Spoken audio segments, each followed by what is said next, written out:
Welcome back, everybody, for another deep dive.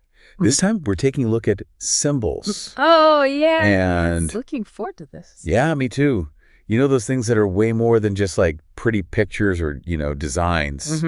They're like these secret keys to unlock deeper meanings and emotions and all that. Absolutely. I mean, have you ever like seen a certain image or heard like a piece of music and you just got chills? Oh, yeah, definitely. Yeah. So that's what we're talking about today. It's powerful stuff. Yeah, and to help us understand all this, we've got our expert in psychology and symbolism. Happy to be here. So glad you're here. This is going to be fascinating, I think. Looking forward to getting into it. Yeah. Okay, so first off, Sure. what exactly is a symbol? I mean, like, how is that different from just a sign? Like a stop sign means stop. Right, exactly. A sign is very straightforward. Yeah. One-to-one meaning... As a traffic light. Exactly. Red means stop, green means go. But a symbol... Now a symbol. That's more open to interpretation, right? Much more... It's multi-layered, like a poem, you could say. Speaks to our emotions, our experiences, our background. So it's like a sign is a single word, but a symbol is like a whole sentence or a whole paragraph even. That's a great way to put it. Wow. It carries so much more weight and meaning. So like the same image could mean totally different things to different people. Exactly. Depending on their own personal associations. Like let's take a simple example, like a drawing of a lion. Okay, a lion. What comes to mind when you see that? Well, I guess I think of courage and strength. Yeah. Maybe royalty, like the king of the jungle. Right, the king of the jungle. But somebody else might see that and be afraid, Yeah, true. They might remember a scary experience at the zoo or even a nightmare they had as a kid. Yeah. And for someone from a culture where lions are symbols of danger or evil, it could mean something completely different. So it's not really about the image itself. Right. But about what we bring to it. Yeah, it's about the layers of meaning that we project onto it. That's fascinating. And this gets even more interesting when we start talking about dreams. Definitely dreams. Those are like symbol factories. Right. Absolutely churning them out. Our sources have some pretty wild examples of how dreams use symbols to like communicate with us. It's amazing. Yeah. One story that I found really interesting was about a man who kept having this dream. Okay. Where he was being chased through a dark forest by this shadowy figure. Ooh, that's creepy already. He couldn't see the figure's face, but he felt just this overwhelming sense of fear and dread. Oh, man. And through therapy, he realized that this figure represented his own repressed anger, something that he'd been pushing down for years. Wow, so the dream wasn't random. No, not at all. It was like trying to tell him something. Exactly. It was his unconscious trying to get his attention. It's like our unconscious is speaking to us in code. It is a kind of code, a symbolic language. Yeah. And we have to learn to understand it. We do, and that's where understanding archetypes comes in. Archetypes. Yes. Okay. I've heard that word, but not really sure what it means. But think of archetypes as these universal patterns of human experience embedded in our collective unconscious. Okay. They're like blueprints for common characters, themes, motifs that show up in myth stories, even our dreams. So like the hero, the villain, the wise old man, those are archetypes. Precisely. Those are classic examples. Okay. And the fascinating thing is that these archetypes often express themselves through symbols. Okay. So, for example, the hero might be represented by a lion or a sword or a shining sun, while the villain might be associated with snakes or darkness or a storm. It's like our unconscious is pulling from this like universal library of images and stories to talk to us. Exactly. It's mind-blowing. It really is. And it means that we're all connected on a much deeper level than we realize. Absolutely. We share a common human experience that goes beyond our individual differences. So even if we're from different cultures or have totally different life experiences, we're still using the same symbolic language. Precisely. Wow. And that brings us to one of the most intriguing aspects of symbolism. What's that? The potential for self-discovery. It's through understanding these symbols that we can really start to understand ourselves. Okay. Our motivations, our potential. That's incredible. But where do we even begin with all this? Well, you don't have to be an expert to start exploring this world. Okay. The key is to just be curious and open-minded. Right. Pay attention to the images, the patterns, the things that keep popping up in your life. Good. What do they make you feel? What memories come up? So it's like a treasure hunt.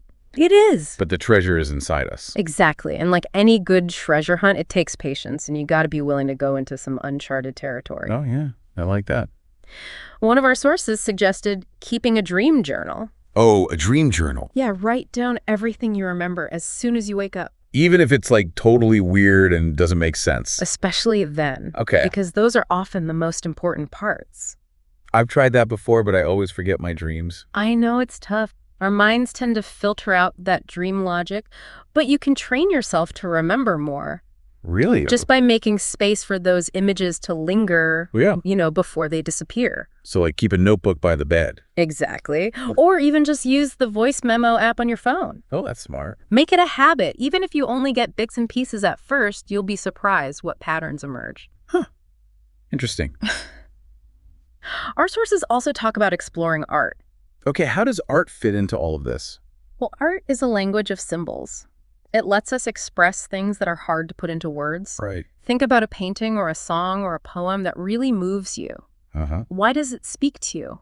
What symbols are at play? So we're not just like passively consuming art. No. We're having a conversation with it. Exactly, a symbolic conversation. That's a cool way to think about it. And remember, there are no right or wrong answers here. It's about your personal experience. Right. What matters is that you're engaging with the art and letting it spark your imagination. One expert said that science has given us this incredible knowledge of the physical world. Yes. But it's like we've lost the instruction manual for our own inner world. That's a great analogy. Right. We're so good at manipulating the external world, but we struggle to understand our own hearts and minds. And symbols can help us with that.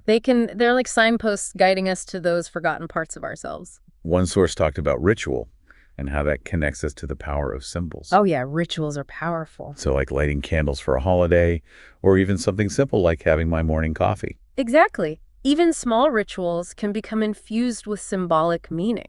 Okay. They help us create intention, mindfulness connection to something bigger. But what about the negative stuff? Yes, the shadow. Right. Our sources talk about how dangerous it can be to ignore those unconscious forces. It's true. We can't just pretend those parts of ourselves don't exist. So how do we deal with that? It sounds kind of scary, to be honest. It's not about ignoring it. It's more like Okay. learning to work with it to understand it. Okay. And the first step is really just becoming aware of it. Aware of the shadow. Yeah, shining a light on those tendencies, those impulses that we'd rather not see, So like jealousy and rage and selfishness.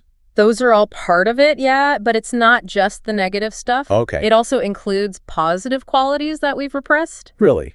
Yeah, maybe we were told it wasn't okay to be ambitious or assertive, or maybe we shut down our creativity because we were afraid of being hurt. So it's not just a monster hiding in the basement. It's more like a whole room full of stuff That's a great way to put it. we've just been shoving in there. Yeah, and the goal isn't to get rid of everything in there, Okay. but to sort through it, reclaim what's valuable, and find healthier ways to express that energy. Our sources talk about this thing called projecting the shadow. Right. What does that mean? When we haven't acknowledged our own shadow, we tend to see it everywhere else.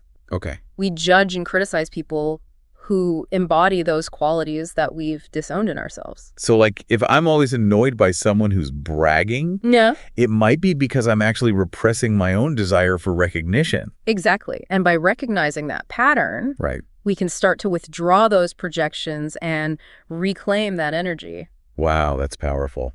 It is. So how do we actually start this whole shadow integration thing? It seems kind of abstract. Well, one way is by working with symbols. Okay. Symbols can provide a safe container for exploring those difficult emotions. How so? Let's say you're struggling with feelings of inadequacy. Okay. You could engage with a myth or a story about a character who overcomes self-doubt and achieves something great.